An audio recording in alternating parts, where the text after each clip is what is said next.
Assalamualaikum warahmatullahi ta'ala wabarakatuh. Bismillahirrahmanirrahim. Alhamdulillahi wahidil ahad, al-fardis samad, alladzi lam yalid wa lam yulad wa lam yakul lahu kufuwan ahad.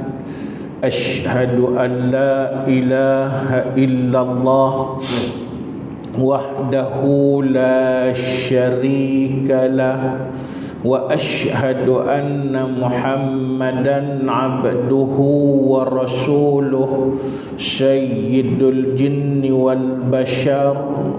Rabbi syrah li sadri wa yassir li amri wahlul 'uqdatan min lisani yafqahu qawli. Allahumma arinal haqqa haqqan warzuqna ittiba'ah wa arinal batila batilan warzuqna ijtinabah. Qala Allahu ta'ala fil Qur'anil aziz, a'udzu billahi minasy syaithanir rajim. Alladzina yastami'una al-qawl fayattabi'una ahsana. Ulaika alladzina hadahumullah wa ulaika hum ulul albab. Sadaqallahul azim. Muslimin muslimat rahimahullah, pada malam ini, malam yang penuh dengan rahmat dan barakah, malam yang bertarikh 1 Sya'ban 1444 Hijriyah. Alhamdulillah, dengan ketentuan dan takdir Allah, sekali lagi seperti biasa kita sebut, kita masih dipilih oleh Allah untuk kekal berada di atas jalan kebaikan, di mana kita dikekalkan dengan akabirun ni'am, sebesar-besar nikmat daripada Allah Subhanahu wa ta'ala, dan kita dipilih oleh Allah untuk terus mendapat pedoman dengan ilmu daripada Allah Subhanahu wa ta'ala, di mana kita masih dipilih untuk menjadi talabul ilmi. Kita tidak menjadi manusia yang sesungguhnya menjauh diri daripada persoalan untuk mendapat ilmu di atas muka bumi Allah Subhanahu wa ta'ala. Sebab itu bila kita melihat kepada persoalan ilmu ini, kebetulan saya buka satu kitab. Di dalam kitab itu terjumpa pesanan yang dibuat oleh Sayyidina Umar radhiyallahu anhu. Saya nak jadikan muqaddimah kepada kuliah kita pada malam ini, di mana ini adalah antara pesanan Sayyidina Umar, iaitulah berkait rapat dengan persoalan ilmu. Maknanya Sayyidina Umar ni orang hebat, tuan-tuan. Walaupun dia termasuk orang yang mulanya cukup kuat menentang Nabi sallallahu alaihi wasallam, dan dia mulanya paling tidak suka pada Nabi sallallahu alaihi wasallam. Begitu kuat penentangan dia pada Nabi sallallahu alaihi wasallam, iaitulah pernah disebut oleh masyarakat Arab jahiliyah satu pepatah yang disebut dengan kalimah yang berbunyi la yusallima Umar hatta yusallima himaral khatab. Tu dia nak bak bagi, di mana iaitulah begitu hebatnya Sayyidina Umar permulaannya menentang Islam dan juga menentang Nabi sallallahu alaihi wasallam. Apa maksud pepatah itu? Maksudnya ialah tidak akan sama sekali Islamnya Umar kecuali Islam dulu keldai bapaknya. Sampai peringkat tu orang Arab buat keluar pepatah, tuan-tuan, diguna dengan kalimah lan. Lan ni kalau kita mengaji Arab, nafi mu'abbad, nafi selama-lamanya.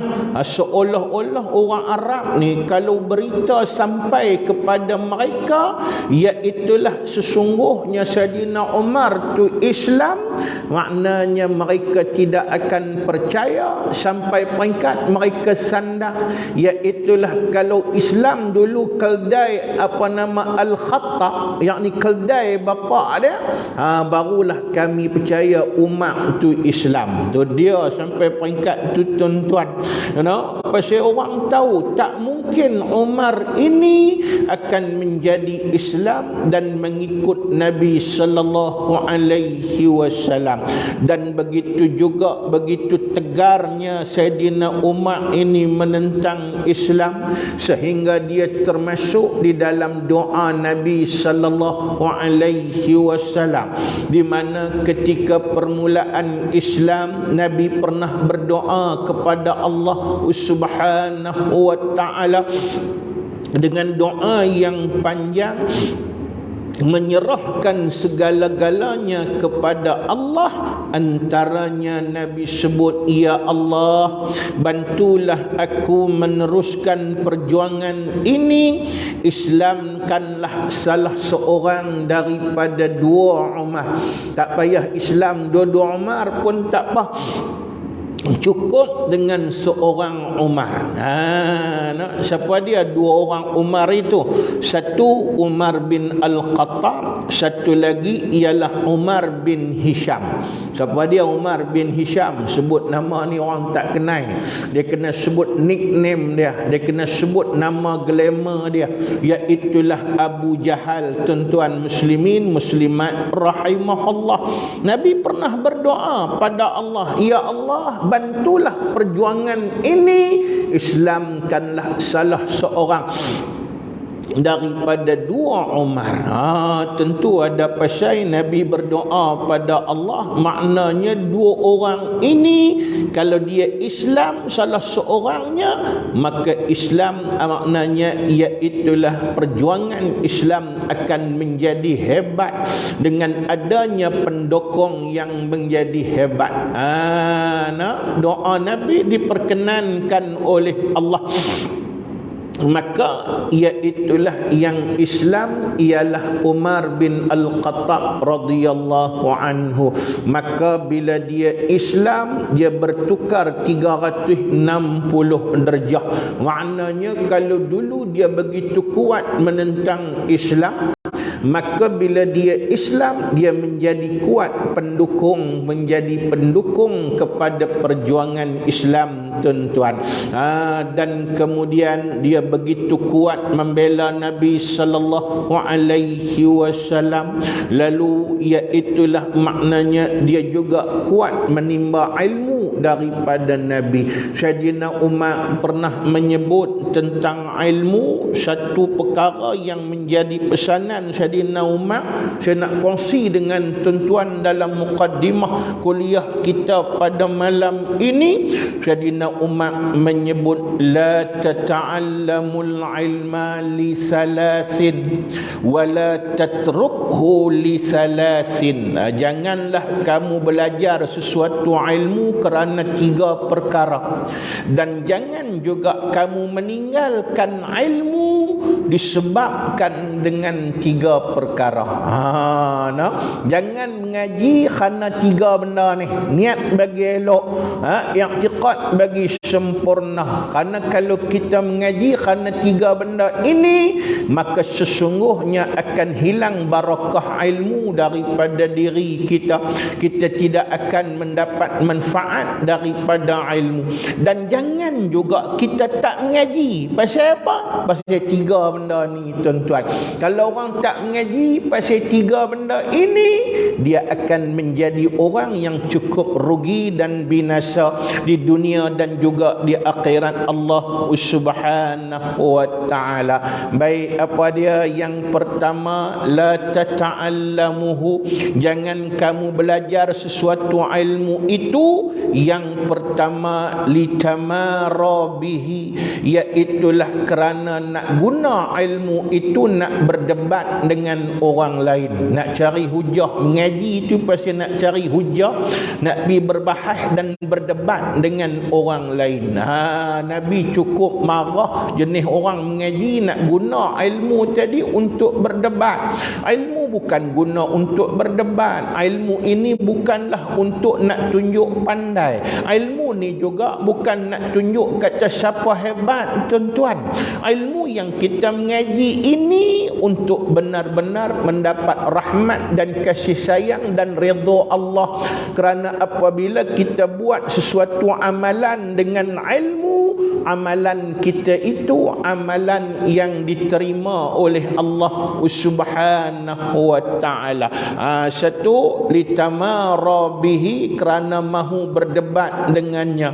Yang kedua, wala litubahiya bihi, iaitulah kerana nak bermegah dengan ilmu. Jadi untuk berdebat. Yang kedua, nak bermegah. Dia mengaji buh tanam dalam diri dah. Aku mengaji, sat lagi aku jadi orang yang berilmu, aku akan dimuliakan oleh orang yang lain. Dan dia pun berasa diri dia hebat, lebih hebat daripada orang yang lain di atas muka bumi Allah. Dan dia mula memandang serong, orang lain semua tak erti, dia seorang saja kemah. Tuan-tuan, itu sifat yang cukup jahat di atas muka bumi Allah. Dan kemudian yang ketiga, wala litura'iya bihi, iaitulah supaya jangan kamu belajar kerana nak menunjuk-nunjuk dengannya. Kita nak tunjuk kata kita ni kemah dan sebagainya, tuan-tuan. Jangan. Pasal apa? Pasal iaitulah kata Imam Asy-Syafi'i, sepatutnya kalau kita betul-betul jadi orang yang hebat, lagi mengaji lagi jahil, lagi mengaji lagi jahil. Saya dulu tak faham apa yang dimaksudkan oleh Imam Asy-Syafi'i ni, tuan-tuan. Tapi bila duk ngajak ni pun mengajilah juga. Tutup guru saya sebut di pondok dulu, iaitulah dapat peluang mengajak. Kalau boleh mengajak. Dan mengajak tu juga kita mengaji sungguh. Pasal bila nak mengajak bukan boleh tahu mai syarah pumpang lagu tu saja. Dia nak kena buka kitab, dia nak kena mutalaah. Pasal itu bila kita buka kitab, kita nak ambil tahu satu benda, bila tengok dalam kitab rupanya kita tak tahu 10 benda.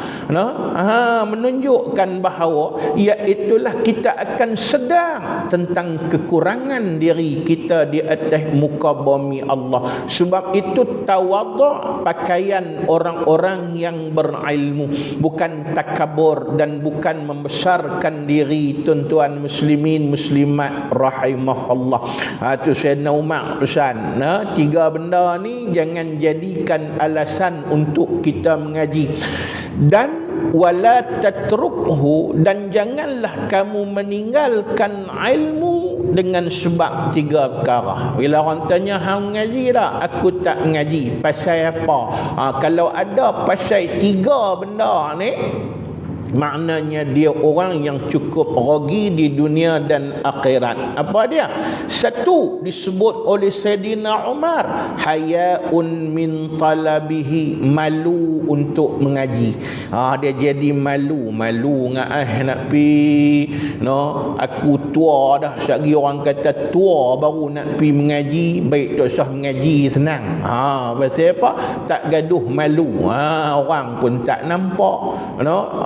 Itu kaedahnya. Malu dalam menuntut ilmu, malu yang dicela oleh syarak. Ni bukan malu sebahagian daripada iman. Lagi dia pandai jawab enggak, tuan-tuan, jenis loyak buruk banyak ni.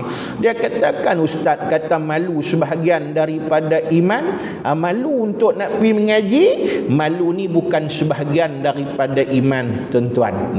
Malah disebut oleh Sayyidatina Aisyah radhiyallahu anha, iaitulah Aisyah kata Nabi sallallahu alaihi wasallam menyebut, iaitulah sebaik-baik perempuan ialah wanita Ansar. Sebaik-baik wanita di atas dunia ni wanita Ansar.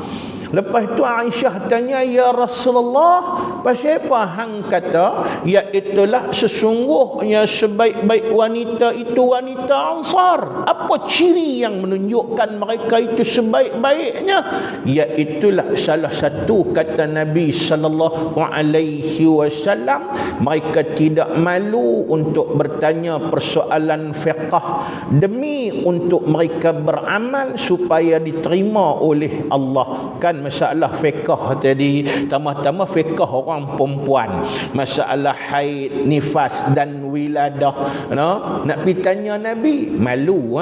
Malu nak pergi tanya siapa kalau tak tanya Nabi?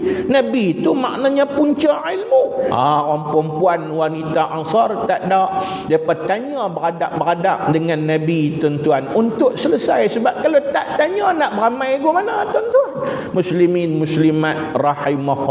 Sebab itu malu untuk mengaji, malu yang dicela oleh syarak. Satu. Dan yang keduanya, wala zuhadatan fihi.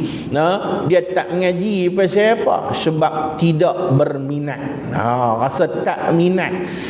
Tak seronok. Tak minat. Pasal apa tak minat, tak seronok? Cemui. Lepas tu duduk dengar daripada maghrib sampai Aisyah ni, Allah, rasa tak seronok. Jaga orang yang ditarik kemanisan dalam menuntut ilmu ini, sebenarnya Tuhan mula menjadikan hatinya kerah sedikit demi sedikit di atas muka bumi Allah subhanahu wa ta'ala. Dua. Dan yang ketiga, jangan kamu tidak belajar ataupun meninggalkan ilmu, wala ridha bil jahli bihi, selesa menjadi orang jahil. Biar tak tahu senang. Jangan tak mengaji pasal kita suka jadi orang jahil, kita selesa jadi orang jahil. Bila tanya pasal apa selesa jadi orang jahil, jadi orang jahil syok. Pasal apa syok? Pasal iaitulah maknanya buat apa pun tak berdosa. Pasal apa? Pasal jahil dah tak tahu. Tak tahu ni boleh buat apa saja. Siapa kata? Yang maksudnya kalau jahil tu tak sampai seruan dan ilmu pada kita. Tapi kalau ada seruan, kemudiannya ada punca ilmu boleh kita dapat, kita tak pergi mengaji, kita jadi jahil. Jahil itu dilaknat oleh Allah subhanahu wa ta'ala. Jadi alhamdulillah, sedikit pesanan ini mudah-mudahan menjadi kekuatan pada diri kita untuk kita terus istiqamah berada di dalam majlis ilmu sehinggalah maut menjemput kita dengan kalimah la ilaha illallah Muhammadur Rasulullah. Wallahu alam. Cukup sedikit muqaddimah, kita masuk balik kitab kita yang kita duk mutalaah begitu lama di masjid ini, muka surat 28, kitab Matla'ul Badrain wa Majma'ul Bahrain, Syekh Muhammad bin Ismail Daud Al-Fatani rahimahullah. Kita sambung tajuk baru, Kitabus Salah. Kita mula berkenalan dengan sembahyang sedikit hari itu, tuan-tuan muslimin muslimat rahimahullah. Kita nak masuk balik, saya nak ambil sedikit permulaan, lepas tu kita masuk tang mana kita nak sambung, tuan-tuan. Baik, bermula sembahyang yang diperdu akan akan dia itu 5 waktu sehari semalam. Lepas tu dia main jumlah lain, maka masuk terus apa dia yang 5 waktu sehari semalam sembahyang yang diperdukan oleh Allah itu. Qala al-musannifu rahimahullahu ta'ala wa nafa'ana bi'ulumihi fid darain amin. Pertamanya, masuk orang tu lah. Pertamanya nya mana tu? Nya sembahyang yang diperdu akan dia sembahyang itu 5 waktu sehari semalam. 5 waktu sehari semalam tu, hak yang pertama 5 waktu tu apa dia? Pertamanya iaitulah zuhur. Martabat kedudukan sembahyang dari segi waktu. Dari segi waktu dia tak mula waktu subuh. Kedudukan sembahyang permulaan disebut dalam mana-mana kitab fiqh dia sebut zuhur. Mungkin tuan-tuan tertanya-tanya pasal apa mula zuhur. Dari segi pusingan zuhur, asar, maghrib, isya, subuh. Sedangkan kita kira kalau dari segi kaedah untuk ambil i'tibar, kalau maknanya bermula dengan malam, dia bermula dengan pusingan maghrib. Ataupun kalau mungkin setengah dia guna kaedah tahun Masihi, dia bermula dengan subuh. Dari segi susunan waktu tu. Tapi pasal apa dalam mana-mana kitab fiqh dia bermula dengan iaitulah waktu zuhur. Jawapannya tuan-tuan muslimin muslimat rahimahullah, kalau kita buka di dalam banyak kitab fiqh, Al-Yaqutun Nafis antara kitab yang jadi rujukan saya, iaitulah dia sebut kerana sembahyang zuhur lah sembahyang yang mula-mula dizahirkan di atas dunia ni. Maknanya selepas perintah sembahyang yang Nabi terima ketika peristiwa Isra' dan Mi'raj tu tuan-tuan muslimin muslimat rahimahullah, sembahyang yang pertama yang disembahyangkan oleh Nabi selepas menerima watikah perintah fardu sembahyang tu, sembahyang zuhur. Saya cerita gitu mungkin tuan-tuan tertanya-tanya lagi, Nabi turun daripada menghadap Tuhan tengah malam, maknanya tentu sembahyang subuh. Pasal apa? Zuhur. Baik, kita buka lagi kitab-kitab yang lain untuk menjawab kemuskilan ini. Antaranya disebut oleh ulama ketika Nabi terima iaitulah watikah perintah sembahyang ketika peristiwa Isra' Mi'raj, iaitulah bermulalah, artinya apa dia? Fardu yang tidak boleh ditolak oleh Nabi dan umat dia. 5 kali sembahyang setiap hari, jadi 5 waktu. Cuma bila Nabi turun tu tengah malam, subuh tu tak sembahyang lagi. Pasal apa? Pasal pengajaran tentang sembahyang belum diajar lagi kepada Nabi secara sempurna. Sebab itu iaitulah diriwayatkan waktu duha tu barulah Jibril mai ajak Nabi sallallahu alaihi wasallam daripada mula angkat takbir sampai bagi salam. Sebab itu ilmu ni dia jenis mengaji. Nabi dapat pun daripada Jibril dengan mengaji. Jibril tok guru, maka Nabi itu apa dia? Iaitulah anak murid. Kemudian Nabi pula ajak kepada sahabat, sahabat ajak tabi'in, tabi'in ajak tabi'in, tabi'in.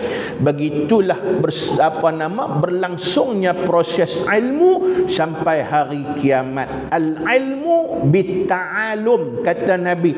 Ilmu tu dengan cara jalan belajar. Ba tu disebut oleh ulama huraiannya iaitulah bil musyafahah. Maksud bil musyafahah, salah satunya bitalaqi. Macam kita buat ni, tuan-tuan mengaji kat saya, berdepan. Saya dulu pun pernah berdepan dengan guru. Maka majoritinya, walaupun banyak saya mengaji, tapi antara yang khususiahnya Pondok Sungai Bakar. Jadi tok guru Pondok Sungai Bakar ni guru saya lah.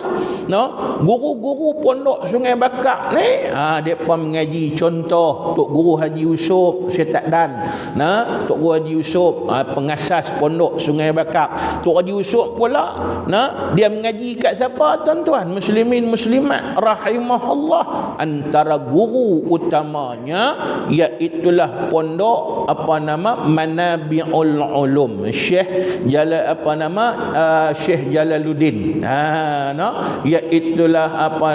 Iaitulah ulama besar daripada Kelantan. Syekh Jalaluddin ni pula mengaji kat siapa? Mengaji kat Tok Kenali, guru dia yang paling utama.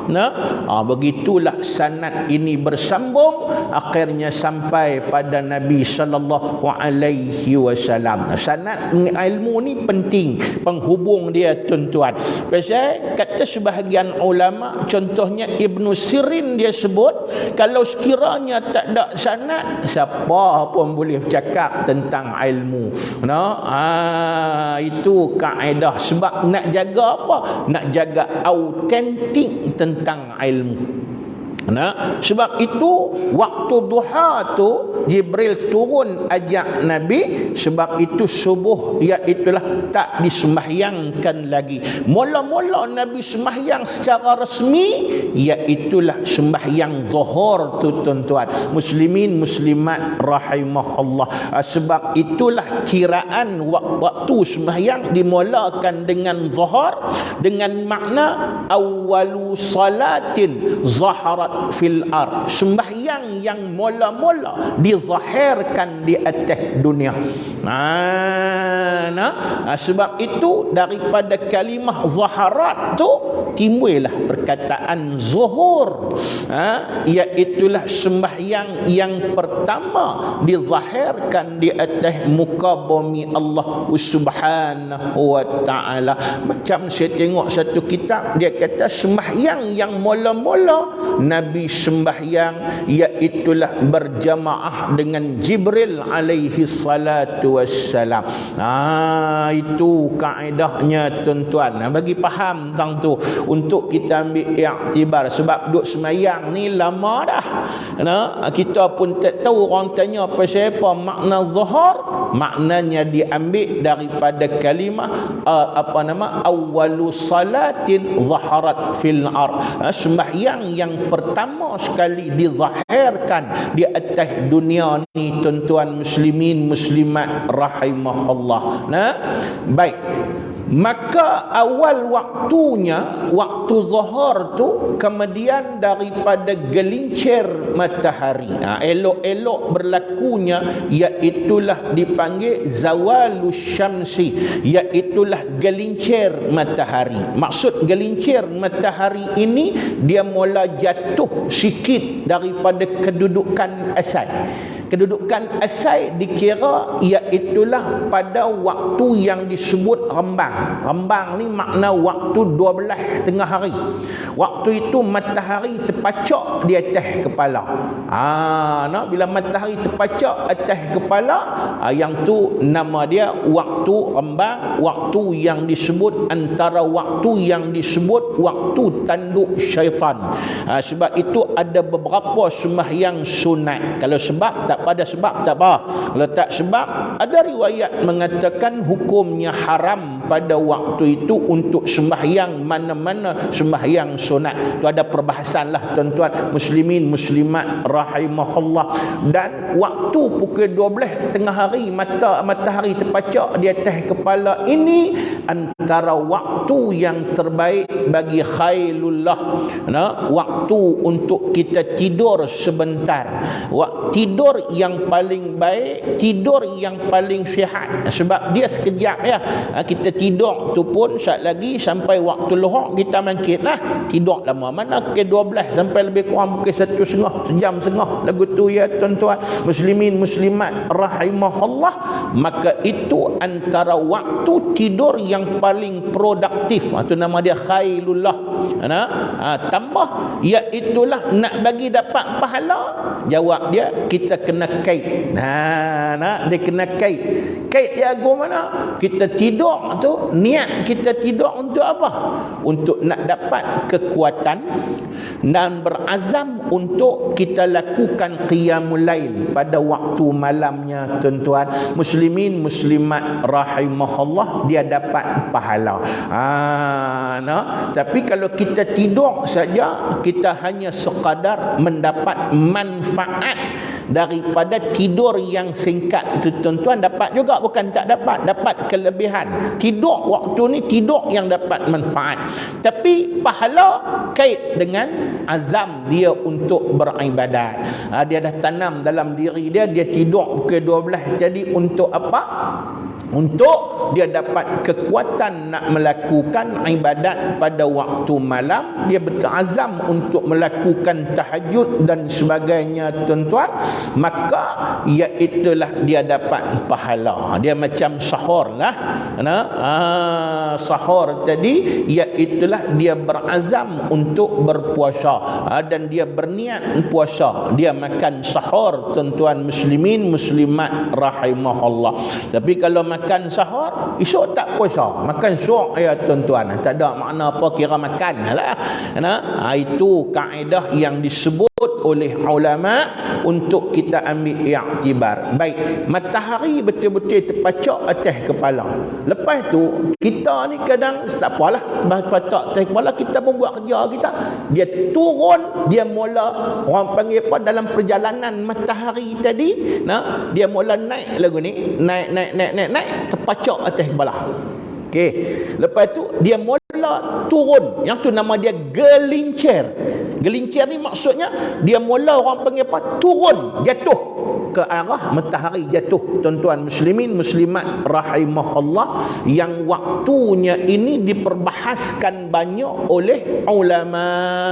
Tapi iaitulah maknanya umumnya bila mula berlakunya zawal, gelincir, maknanya kata gelincir tadi ni tuan-tuan, maka masuklah yang disebut dengan waktu zuhur.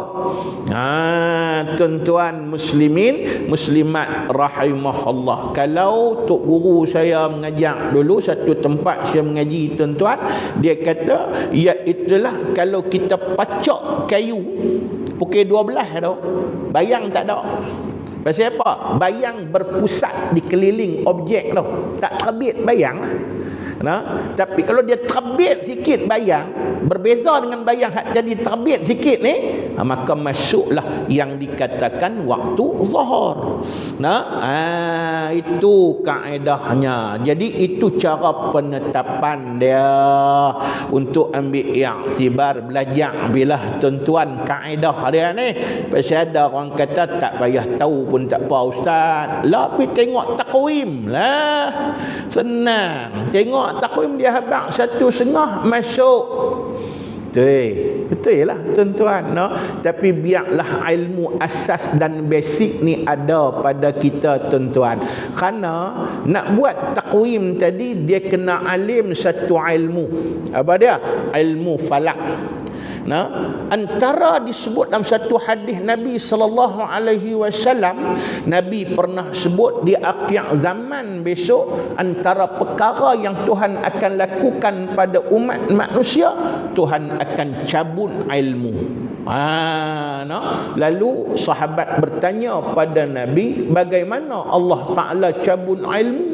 Adakah dengan contoh kita faham bila sebut cabut ilmu ni, ilmu duduk dalam kitab, dibuka kitab semua tinggal kertas kosong. Boleh Tuhan buat lagu tu? Boleh, tapi Tuhan takkan buat macam tu. Ataupun iaitulah Tuhan maknanya ilmu duduk pada kepala tok guru, dalam pemikiran tok guru. Tok guru nak main mengajak satu ketika semua tok guru jadi blank. Dia tak ingat apa. Buka kitab, tak boleh baca. Boleh tak Tuhan buat macam tu? Boleh. No? Macam contoh lagu mana? Macam ada orang kata, lagu mana ustaz? Macam komputer, kan? Kita komputer tu penuh dengan virus, penuh dengan apa? Pergi nak perbaik, dia punya apa nama, hak yang tukang jaga komputer tu dia kata tak boleh buat apa dah ustaz. Dia kena format lain. Bila sebut format lain tu, habis semua. Ini pun macam tu lah. Habis semua dalam dada Tok Guru. Boleh. Boleh Tuhan buat macam tu. Tapi Tuhan tak buat macam tu. Tapi lagu mana cara Tuhan cabut ilmu? Iaitulah dimatikan para ulama. Ada beberapa maksud mati ni. Tapi maksud utama memang mati Tok Guru lah. Mati Tok Guru tu, nak cari orang hak boleh ganti Tok Guru tak ada dah. Tok Guru mati kita kena bimbang. Sebab kata Sayyidina Ali karamallahu wajhah, bila mati seorang ulama akan berlaku keretakan di dalam Islam yang tidak dapat ditampung-tampung lagi, tuan-tuan. Sebab itu orang lain mati kita nak sedih-sedihlah.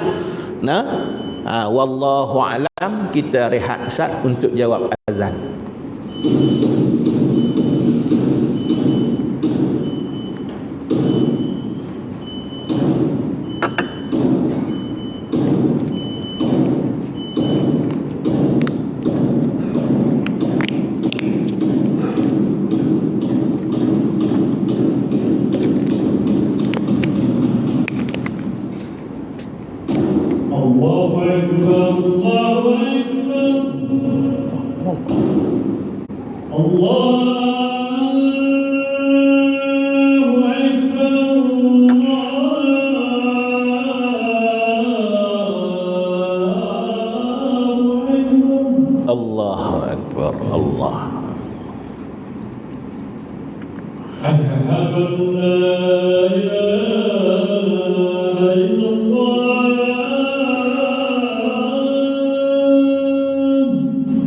Asyhadu an la ilaha illallah.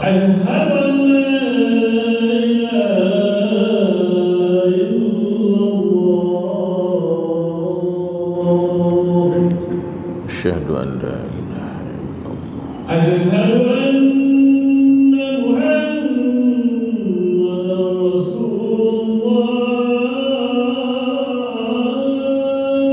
Asyhadu anna Muhammadan Rasulullah. Asyhadu anna Muhammadan Rasulullah.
Muslimin muslimat rahimahullah. Sebab itu kalau orang lain nak mati, mati bila tak ada masalah. Kita sedih pun tak apa, sedih lah. Tapi iaitulah kalau ulama mati sepatutnya 10 kali ganda sedih lagi tuan-tuan. Pasal iaitulah maknanya, iaitulah tak ada yang boleh ganti dia. Walaupun patah tumbuh hilang berganti, tapi tak sama tuan-tuan muslimin muslimat rahimahullah. Tu cara Tuhan cabut ilmu. Dan ada hadis lain pula Nabi sebut ilmu yang pertama sekali yang Tuhan akan cabut di dunia ni 2 ilmu. Apa dia? Satu ilmu faraid, satu lagi ilmu falak. Ilmu faraid ni kira antara ilmu yang Tuhan mula-mula akan cabut. Apa dia ilmu faraid? Ilmu pembahagian harta pusaka si mati. Yang hari ni pun banyak orang tak apa pandai dah tuan-tuan faraid. Mujur adalah juga orang mengaji, tok-tok guru masih ada, tapi tak pakar macam orang dulu dah. Orang dulu ni kadang orang biasa ya, dia boleh faham persoalan faraid tuan-tuan muslimin muslimat rahimahullah. Satu lagi apa dia? Ilmu falak. Tok-tok guru banyak tak ada dah tuan-tuan muslimin muslimat rahimahullah. Ada saya duk tengok dalam TV Hijrah tu ada satu kelas yang dibuat, dia pakar faraid daripada Johor ustaz tu tuan-tuan. Dia hurai cantik, berapa orang yang ada macam ni. Habis yang lagu tu sudahlah. Pasal itu biarlah basic untuk penentuan kepada bagaimana nak tentap dari segi bayang-bayang ni, biar kita ada dia punya ilmu tuan-tuan muslimin muslimat rahimahullah. Baik. Maka awal masuknya waktu zuhur, kemudian daripada gelincir matahari yang kita sebut tadi, dan akhir waktu zuhur itu apabila jadilah bayang-bayang tiap-tiap sesuatu itu seumpamanya apa? Sesuatu lain daripada bayang-bayang zawal, yakni bayang-bayang gelincir. Apa dia tu tuan-tuan? Baik, dia nak habaq kat kita akhir waktu. Kan tadi bila kita sebut zuhur, kita pacak kayu, tabuh tengah tempat lapang, kita pacak kayu. Okey, pukul 12 bayang-bayang, maknanya dia tak timbul pasal apa? Sebab maknanya dia duduk keliling. Dia jadi keliling, dia tak terbit. Matahari mula bergenjak masuk waktu zuhur, dia keluar sikit bayang-bayang. Ni kita baca matahari duduk ni, dia turun sikit. Tang ni lah, makna lebih sikit bayang-bayang tu. Tapi lebih lagu mana pun dia tak akan lebih kalau kita ukur dengan objek ni. Panjang ni kalau dia lebih sikit begitu ya, tegak tu ya, dia takkan lebih, dia takkan sama. Baik, nak tahu macam mana habisnya waktu, mudah. Ya itulah bahawa hakikat matahari kan turun lagi. Dan matahari turun lagi, bayang-bayang dia akan dipanjang ni. Baik, apabila objek ni sama panjang dengan bayang-bayang, itu maksud dia. Maksudnya masuklah waktu asar. Contoh kita ambil objek tadi, kita kata kayu kita tu berapa?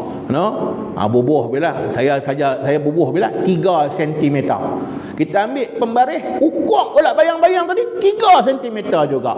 Masuk dah waktu asar.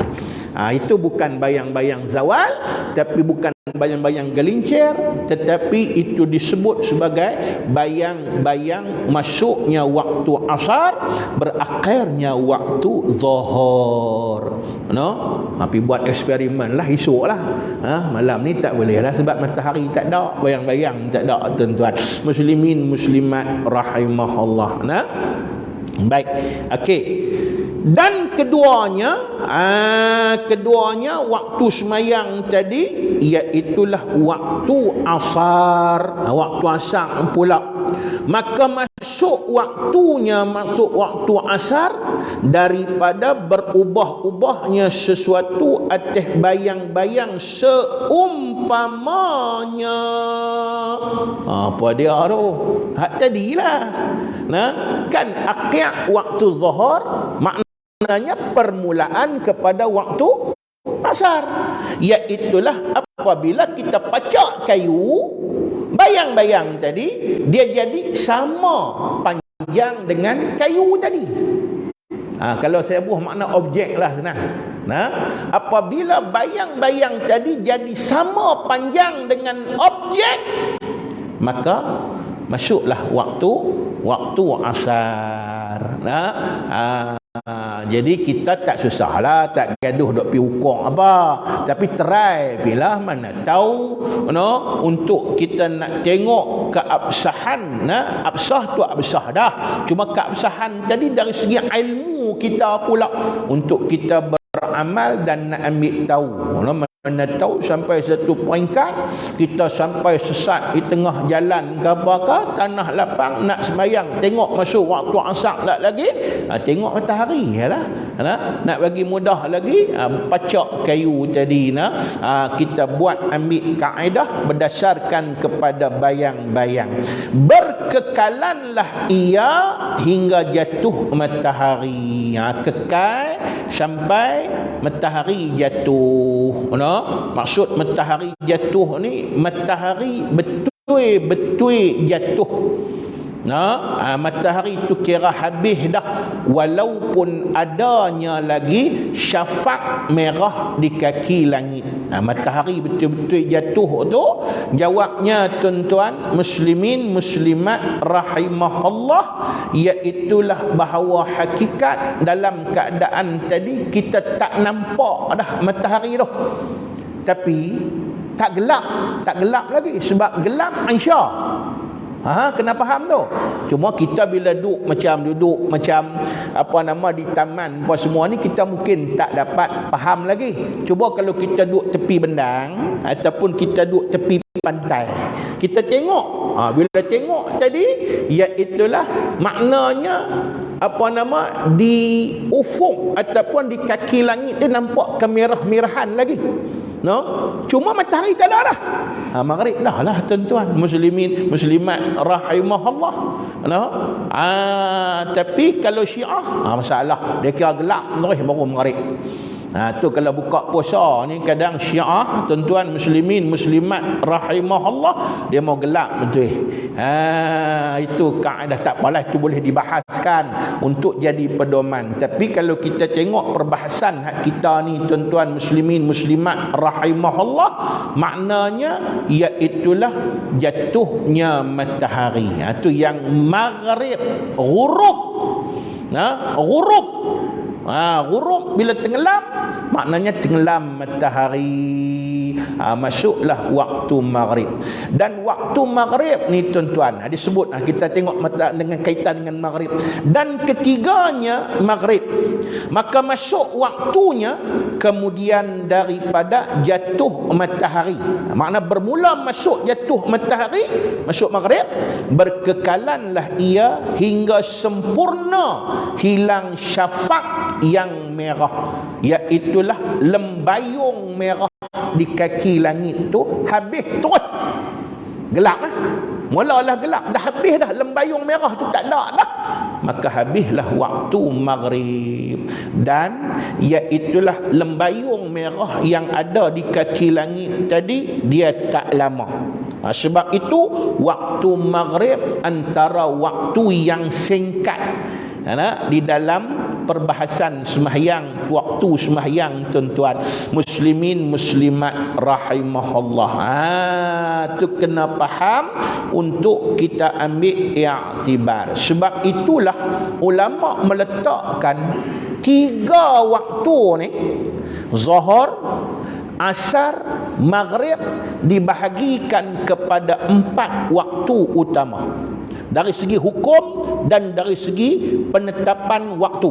Apa dia? Kita tengok yang pertama dia panggil, iaitulah 3 waktu ni, iaitulah zuhur, asar, maghrib.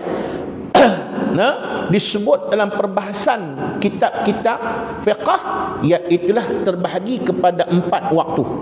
Yang pertama dia panggil waktu fadilat. Waktu fadilat ni Iaitulah waktu yang kalau kita semayang pada waktu itu, kita mendapat kelebihan yang begitu hebat dan pahala yang begitu banyak daripada Allah, dan menunjukkan kita hamba yang cukup alert dengan perintah Allah Subhanahu wa ta'ala. Yang ni soalan yang ditanya oleh Abu Darda kepada Nabi, apakah dia amalan terbaik kalau orang boleh buat di atas dunia ni? Satunya yang disebut oleh Nabi, as-salatu fi awwali waqtiha, sembahyang pada awal waktunya. Jadi waktu apa tu awal waktu tu? Nama dia waktu fadilat. Nak ukur tang mana waktu fadilat? Ukuran dia ialah sembahyang jamaah. Ukuran dia, Tok Bilal azan, orang main masjid sembahyang sunat qabliyah. Okey, lepas tu habis sunat qabliyah apa semua, maka Tok Bilal akan khamat. Lepas tu bila Tok Bilal khamat, maka sembahyanglah. Lepas sembahyang, apa wirid apa semua sambung dengan kalau ada sembahyang sunat yang ada ba'diyah, lepas tu sembahyang pula ba'diyah lepas tu, maka itu dikirakan jarak waktu fadilat. Tuan-tuan muslimin muslimat rahimahullah. Baik, yang pertama. Yang kedua dia panggil waktu ikhtiar. Itu istilah yang diberi oleh ulama fiqh. Satu waktu fadilat, waktu tadilah saya sebut tadi ni, anggaran masa dia nak ukur kan tu. Jarak masa dia tak tetap, tapi waktu antara tu lah. Okey, satu, kalau boleh sembahyang waktu tu, kira kita telah melaksanakan tuntutan sembahyang fadilat yang begitu besar. Yang kedua, waktu ikhtiar. Waktu ikhtiar ni berkurang sedikit pahalanya, tapi masih mendapat pahala daripada Allah. Ada perbahasan ulama kata, kalau kita terlewat sikit tu, pasti ada sebab yang orang panggil apa, syar'i, yang lebih besar daripada semayang ke apa dan sebagainya. Ada perbahasan tu, maknanya iaitulah pahalanya, iaitulah tak berkurang. Tapi jawab dia, iaitulah dari segi biasanya, iaitulah ada kekurangan dia lah. Sebab yang ni dia panggil waktu ikhtiar, tapi masih mendapat pahala. Dua. Yang ketiga dia panggil waktu uzur. Waktu uzur bila? Iaitulah waktu yang kita semayang hanya dua, dia apa nama, zuhur dan asar. Zuhur, asar, maghrib. Waktu yang kita semayang waktu tu iaitulah dalam waktu lain. Semayang zuhur dalam waktu asar, semayang asar dalam waktu zuhur, semayang maghrib dalam waktu isya. Semayang apa? Semayang jamak. Bila kuasa semayang jamak, jadi dia panggil waktu tu waktu uzur. Tapi kena ada keuzuran. Uzuran apa dia? Musafir. Kalau tak musafir tak boleh. Boleh semayang zuhur dalam waktu asar, tak musafir, mana boleh. Itu martabat waktu yang ketiga. Pahala sama, sebab kita ada keuzuran, dapat pahala uzur dia musafir tadilah. Yang keempat, waktu hurumah dia panggil. Waktu hurumah ni iaitulah waktu haram. Kalau kita buat berdosa, tuan-tuan muslimin muslimat rahimahullah, dia punya ghalid semayang, angkat takbir Allahu akbar, 2 rakaat semayang zuhur, masuk waktu asar. Yang ni nama dia waktu hurumah, waktu haram. Berdosa. Habis macam mana nak buat? Tak apalah, tak sah lah semayang tu. Berdosa sungguh-sungguh, memang kita dah berdosa dah, tuan-tuan, berdosa dah. Sebab kita ghalit dia ni. Ghalit dosa dah. Baik, masuk waktu asar, sembahyang asar, qada sembahyang zuhur tadi, iaitulah mohonlah ampun sungguh-sungguh pada Allah Subhanahu wa taala. Yang tu serah kat Tuhan lah. Nak hukum terima tak terima ataupun tidak, serah pada Allah lah. Sebab qada bukan bayar hutang. Kena faham tu. Qada ni nak tunjuk rasa bersalah saja pada Allah. Kita serah pada Tuhan. Saya nak sebut tu bukan pasal apa. Sagi dalam keadaan tadi untuk kita ambil aktibat saja-saja tak semayang. Tak apa esok qada. Dia senang buat lagu tu tuan-tuan. Tapi kena qada. Qada setakat mana kita boleh qada, kita qada. Itu persoalan dia dalam keadaan tadi. Nak ingat jenuh ingat. Mana nak boleh ingat. Cuba kalau contoh kita daripada umur 15 tahun, saya lah daripada umur 15 tahun sampai lah umur 50. Tahun ni umur 50. Baik, boleh ingat lah kita tinggal sembahyang macam mana? Mana boleh ingat. Jadi ambil peluang qada tuan-tuan muslimin muslimat rahimahullah. Lagi kita berasa orang panggil apa, iaitulah takat mana kita boleh buat, Tuhan akan pandang hak qada kita tu sebagai satu benda untuk bahawa hakikat mudah-mudahan ia satu tanda kita menggamit rahmat dan kasih sayang daripada Allah. Mudah-mudahan Tuhan ni pengampun maha penyayang. Tuhan ambil kira tentang kesungguhan kita tadi ni tuan-tuan. Cuma jangan buat hujah lah. Pasal apa hang tak semayang ni? 5 waktu tak semayang, hari ni semayang lah. Tak semayang. Habis pasal apa? Tak apalah, esok qada. Jangan buat mudah gitu tuan-tuan. Sebab setiap daripada sesuatu keperluan yang tinggal, memang kita terlepas satu, iaitulah maknanya keperluan yang begitu hebat. Tak ada nak boleh tampung balik dah. Macam jemaat lah. Saja-saja tak pergi semayang jemaat. Agak-agak boleh ganti balik tak? Walaupun kita buat lohok lepas tu dan sebagainya, maknanya payah dah tuan-tuan. Sebab itulah iaitulah maknanya Islam bagi mazhab Imam Asy-Syafi'i, dia letak kena qada tadi bukan pasal apa, tunjuk rasa kita ni bersalah pada Allah, mengaku kesalahan kita ni lemah. Itu maknanya tuan-tuan. Kalau dah lemah nak minta kat siapa lagi? Minta pada Allah Subhanahu wa taala. Jadi disebut oleh ulama, 3 waktu tu zuhur, asar dan maghrib, dia ada 4 waktu. Waktu fadilat, waktu ikhtiar, waktu uzur dan waktu haram yang kita sebut tadi ni tuan-tuan, untuk kita ambil i'tibar. Dan yang keempatnya, wallahu alam, to be continued. Kita sambung pula bulan depan insya-Allah. Dan sekali lagi sebelum kita masuk Ramadan tuan-tuan muslimin muslimat yang dirahmati oleh Allah, untuk kita bahas lagi, mudah-mudahan kita semua mendapat rahmat dan keridaan Allah. Wallahu alam. Ada soalan? Tak ada Kalau tak ada tak apalah. Takat tu dapat sampaikan malam ni. Saya minta maaf banyak-banyaklah kalau ada silap dan salah. Yang baik daripada Allah, yang lemahnya saya, walaupun hakikat utama tetap daripada Allah. Kita tunda kuliah ini pada waktu yang lain dengan kita hadiahkan Fatihah pada Nabi sallallahu alaihi wasallam, sahabat, ijma' ulama dan mereka yang telah mendahului kita. Al-Fatihah. A'udzubillahi minasyaitonir rajim. Bismillahirrahmanirrahim. Alhamdulillahi rabbil alamin. Arrahmanir rahim. Maliki yaumiddin.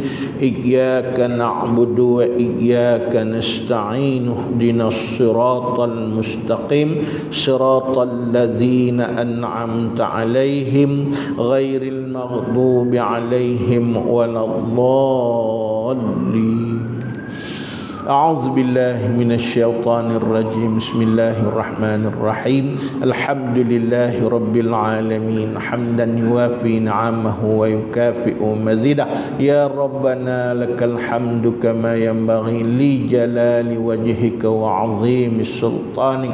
Allahumma zidna ilman wa faqihna fid din wa 'allimna ta'wil. Ya muqallibal qulub tsabbit qulubana ala dinik wa ala ta'atik wa ala maghfiratik. Rabbana atina fid dunya hasanah wa fil akhirati hasanah wa qina azaban nar. Wassallallahu wassalamu alaihi walhamdulillahi rabbil alamin. Assalamualaikum warahmatullahi ta'ala